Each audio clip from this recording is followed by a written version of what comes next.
আসসালামু আলাইকুম বন্ধুরা, কেমন আছেন সবাই? আশা করি অবশ্যই ভালো আছেন। আজকে আমরা যে বিষয়টা নিয়ে আলোচনা করব সেটা সবচেয়ে গুরুত্বপূর্ণ বর্তমান বাংলাদেশের অবস্থার পরিপ্রেক্ষিতে।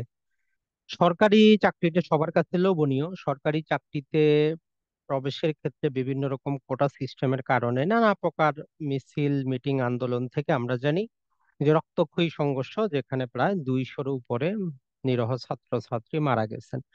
তো আজকে আমরা ভিডিওতে আলোচনা করব সরকারি চাকরির যে বিভিন্ন স্কেল আছে এবং যেই সমস্ত পরিপত্র জারি করা হয়েছে সেটা সম্পর্কে আপনাকে একটু ধারণা দেওয়ার চেষ্টা করব যে আসলে সরকারি চাকরি কত প্রকারের হতে পারে, কোন গ্রেডের কেমন বেতন, আর নতুন পরিপত্রের বিশ্লেষণ আমরা করব। তো চলুন শুরু করা যাক।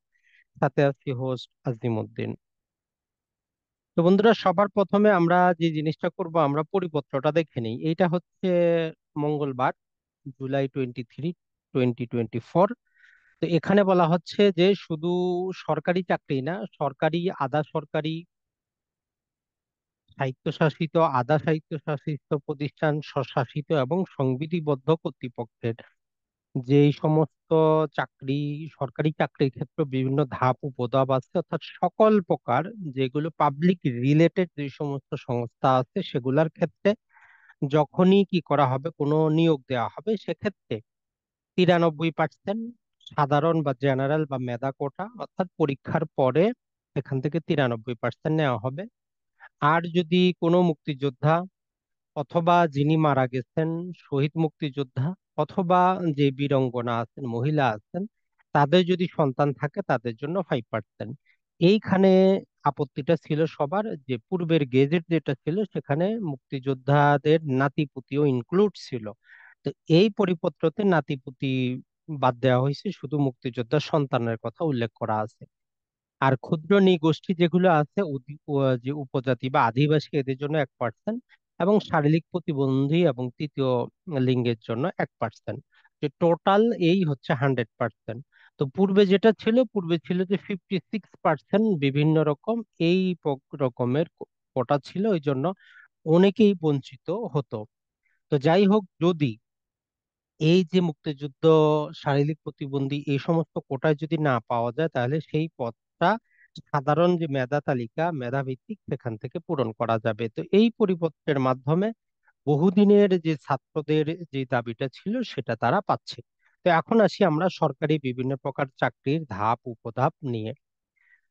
তো দেখেন, 2015 সালের পূর্বে সরকারি চাকরিতে প্রথম শ্রেণী, দ্বিতীয় শ্রেণী, তৃতীয় শ্রেণী, চতুর্থ শ্রেণী, 4 প্রকারের চাকরি ছিল। তো 2015 সালে যখন নতুন পে স্কেল ঘোষণা করা হলো, তখন সেখানে 1 থেকে নিয়ে 20 পর্যন্ত বিভিন্ন গ্রেড করা হয়েছে। এবং পরবর্তীতে আরেকটা পরিপত্র জারি করে পূর্বের কোন কোন শ্রেণী বর্তমান কোন কোন গ্রেডে আছেন সেটাও স্পষ্টীকরণ দেওয়া হয়েছে।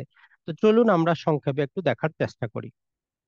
পূর্বে যেটা প্রথম শ্রেণী ছিল, অর্থাৎ ফার্স্ট ক্লাস, যে চাকরিটা ছিল সেটা হচ্ছে 1 নাম্বার থেকে 9 নাম্বার গ্রেড পর্যন্ত বেতন স্কেল 1 থেকে 9-এর মধ্যে যারা আছেন এরা হচ্ছেন প্রথম শ্রেণীর কর্মকর্তা।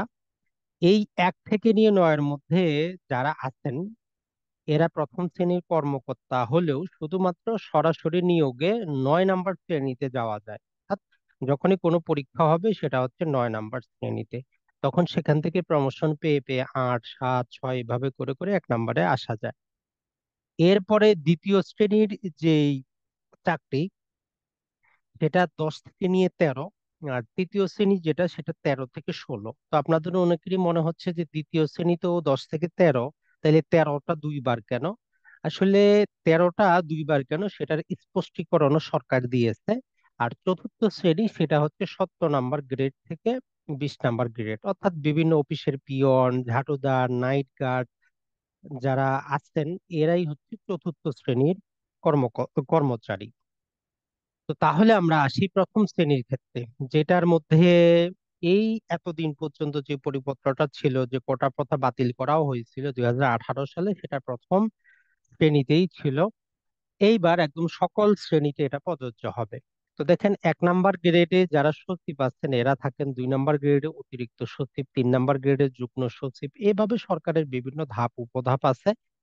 সরাসরি আপনি যদি নিয়োগ পেতে চান 9 নাম্বার গ্রেডে, আপনাকে ওই যে বাংলাদেশ সিভিল সার্ভিসের যে পরীক্ষা, যেই বিসিএস যেটাকে আমরা বলি, এর মাধ্যমে কি করা হয়, প্রতি বছর ধরেন যে সরকারের 3,000 ক্যাডার দরকার হবে। ক্যাডার মানে হচ্ছে সরকারের নির্দিষ্ট ফিক্স ফিক্স, যেমন পুলিশ ক্যাডার আছে, তারপরে হচ্ছে যে বিভিন্ন প্রকার যে সরকারি ডক্টরদের ক্ষেত্রে, কৃষির ক্ষেত্রে, শিক্ষার ক্ষেত্রে বিভিন্ন ফিক্স নির্দিষ্ট সরকারের যে জায়গা আছে, সেটার জন্য সরকার টোটাল 27টা ক্যাডার আছে।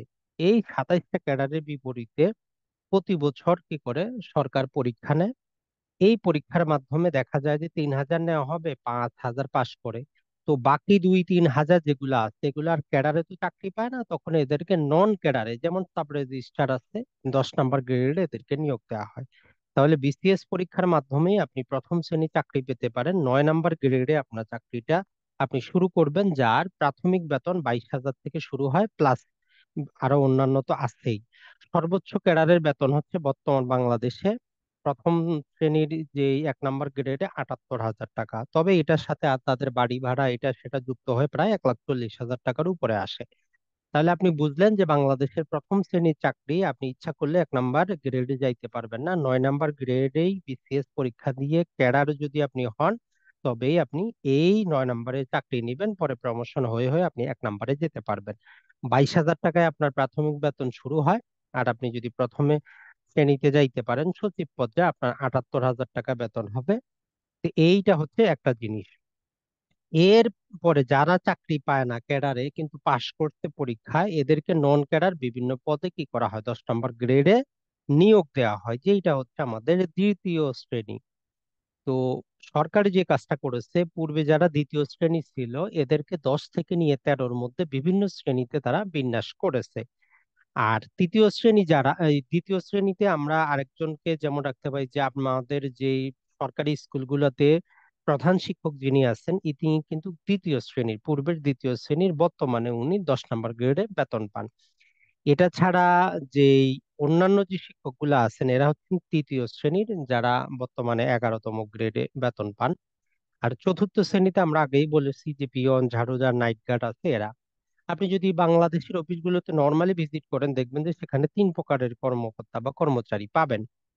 যদিও সরকারি ক্ষেত্রে সবাই কর্মচারী, কিন্তু যারা একটু ভালো পদে চাকরি করেন তারা কর্মচারী শব্দ উচ্চারণ করতে নিজেদেরকে কি করেন, একটু পাবলিক সার্ভেন্ট, ইংরেজি সার্ভেন্ট শব্দটার জন্য তারা বাংলা কর্মকর্তা করেন। 1 নম্বর হচ্ছে ওই যে যারা বিসিএস পরীক্ষা দিয়ে যেই 27 প্রকার যেই ক্যাডারে যে কোনো এক প্রকারে পায়, তারা নিজেদেরকে গেজেটেড কর্মকর্তা বলে। আর হচ্ছে যে যারা এই বিসিএস পাস করেছে কিন্তু ক্যাডার পায়নি, তাদেরকে যখন অন্য পদে নিয়োগ দেওয়া হয় তারাও গেজেটেড কর্মকর্তা। আর তৃতীয় শ্রেণীর কর্মকর্তা হচ্ছে যে বিভিন্ন অফিসে আরো যারা থাকেন, আর কর্মচারী যারা ওই যে 17 থেকে 20তম গ্রেডে যারা আছেন তারাই হচ্ছেন কর্মচারী।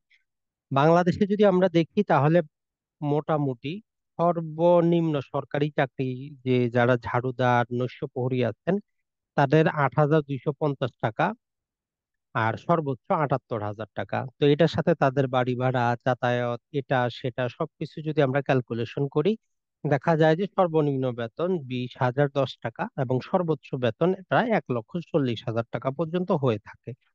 এখন আসি আমরা এদের, যদি ওই যে 13তম গ্রেডটা সম্পর্কে বিভিন্ন প্রকারের নানা প্রকার কনফিউশন ছিল, তো এই জন্য এপ্রিল 2023-এ সরকার একটা পরিপত্র জারি করে বলতেছে যে এই শ্রেণীবিন্যাস যেটা আছে সেটা আমরা করে দিচ্ছি। সেটা হচ্ছে প্রথম শ্রেণী পূর্বের গ্রেড হলো 1 থেকে নিয়ে 9 পর্যন্ত। বর্তমানে যারা প্রথম গ্রেড থেকে 9তম গ্রেডে বেতন পান তারা হচ্ছেন পূর্বের প্রথম শ্রেণী। আর পূর্বের দ্বিতীয় শ্রেণী হলো 10 থেকে নিয়ে 13তম গ্রেড। আর 10 থেকে নিয়ে 13-র মধ্যে ভাগটা তারা করেছে যে যেই সমস্ত দ্বিতীয় শ্রেণীর গেজেটেড পদমর্যাদা সম্পন্ন বলিয়া সরকারি আদেশ মানে গভর্নমেন্ট অর্ডারে সুনির্দিষ্টভাবে উল্লেখপূর্বক সৃষ্টি করা হয়েছে। অর্থাৎ দ্বিতীয় শ্রেণীর কিছু কর্মকর্তাকে সরকার পূর্বে যে গেজেটেড কর্মকর্তা হিসাবে গেজেট করেছিল, তো তারা হচ্ছেন দ্বিতীয় শ্রেণীর। আর যাদেরকে গেজেট করেন নাই তারা হচ্ছেন তৃতীয় শ্রেণীর। ওই জিনিসটাই এখানে বলা হয়েছে।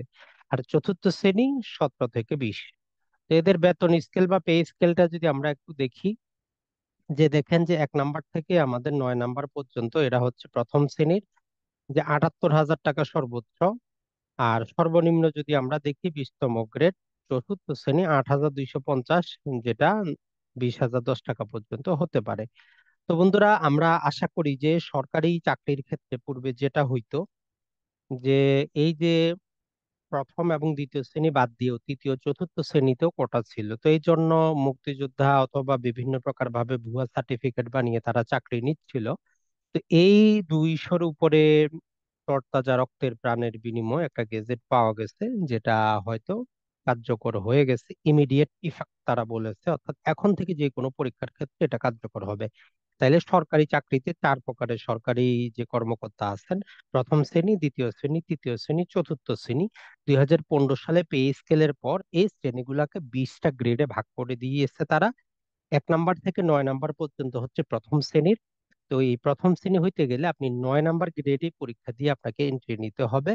আর যেটা হচ্ছে বাংলাদেশ যেই সিভিল সার্ভিসের যে পরীক্ষাটা, ওই পরীক্ষা আপনি এন্ট্রি নিয়ে পরবর্তীতে ধীরে ধীরে আপনি যতদিন যদি প্রমোশন পান, আপনি সচিব পর্যায়ে আসতে পারবেন।